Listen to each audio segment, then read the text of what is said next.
Hey there, this is People the Purple Butterfly, otherwise known as People7 on Twitter and YouTube, People elsewhere on the internet. My blog is located at purplebutterfly-people.blogspot.com, and my soaps, Purple Butterfly Soaps, can be located at people.etsy.com.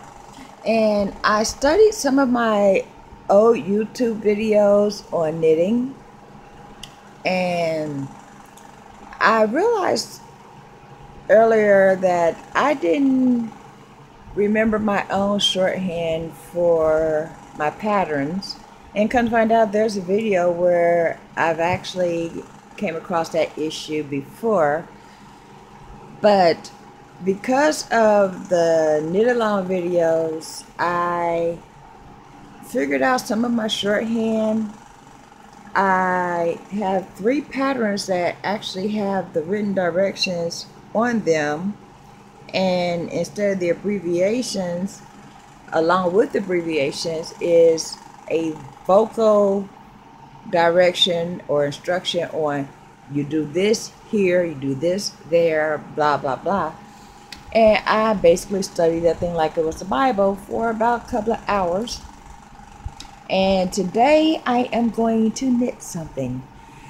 I'm not expecting to make a dragon skin sweater or a blanket or even the jewelry I used to knit today. I will get there, but it's not going to be today. Today I am going to attempt to do the feather and fan, which is the first video on let's do a knit along, let's do a project that I put on YouTube, because it's 4 rows that makes an undulating wave pattern, a lacy finish, and it's simple.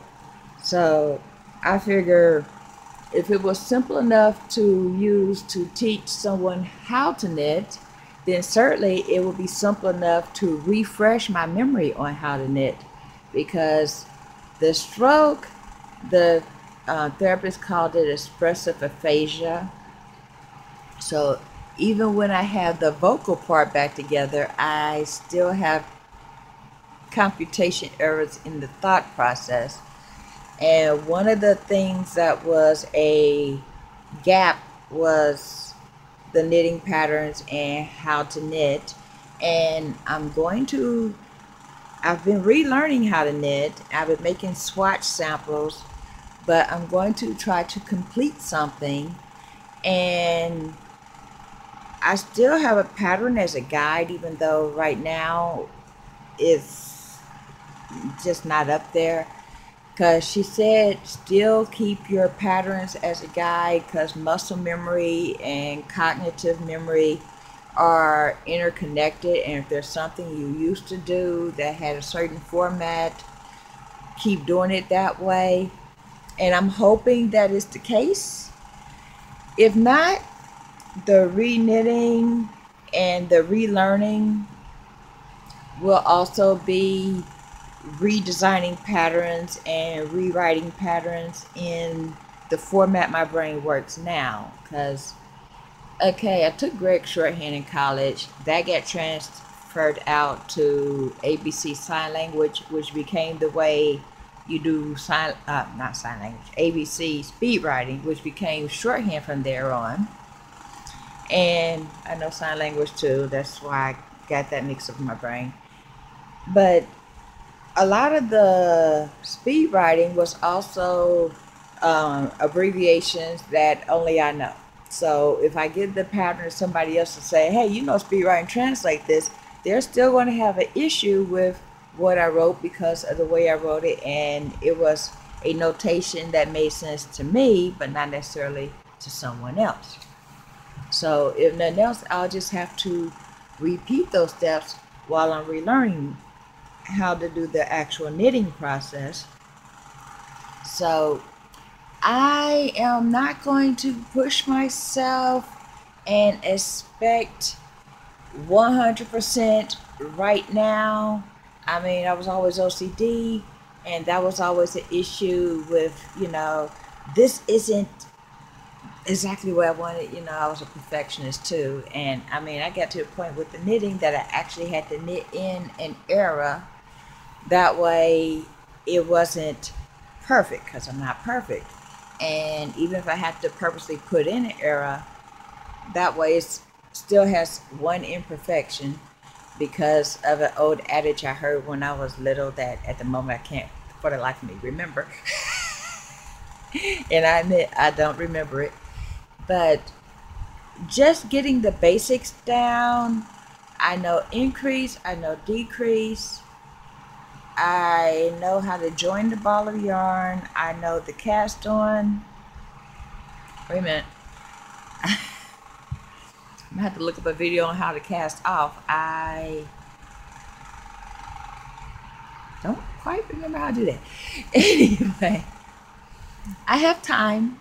You know, this is not going to be a let's do it right now thing. This is going to be an ongoing, let's get it started, let's get it back up here, let's continue on and build my skills back up from there type of thing. So if it takes me a couple of days, that's fine. Right now, I'm just doing my basics and working on a stitch pattern and working with the pattern, and I will bring you along with my journey. Um, a washcloth is generally 12 by 12. With this stitch pattern, it might actually be longer, or it might actually be wider, or it might actually just end up being a shawl. I don't know. But I'm going to make the effort, and I will bring you with me for an update. I'm thinking, because the pattern says a multiple of 18, so I'm thinking I'm just going to do 2 multiples, however wide that makes it, and then make it the same height. So if it ends up being 24 inches wide, it'll be 24 inches tall. That could be a cleaning cloth, or it could be a washcloth, or, you know, that's not even the point. The point is to just make this little journey so that way I can make a bigger journey and a bigger journey, and at least try to get some of my skills back. I might not be able to get the 30 plus years of experience with all the stuff I used to make. I mean, I even knitted a pair of pants at some point in time. I still have no idea how I did that. But for today, for right now, that's my goal. This has been People7 on Twitter and YouTube, People elsewhere on the internet. My blog is located at purplebutterfly-people.blogspot.com, and my soaps, Purple Butterfly Soaps, can be located at people.etsy.com. Y'all stay blessed and stay tuned. Bye.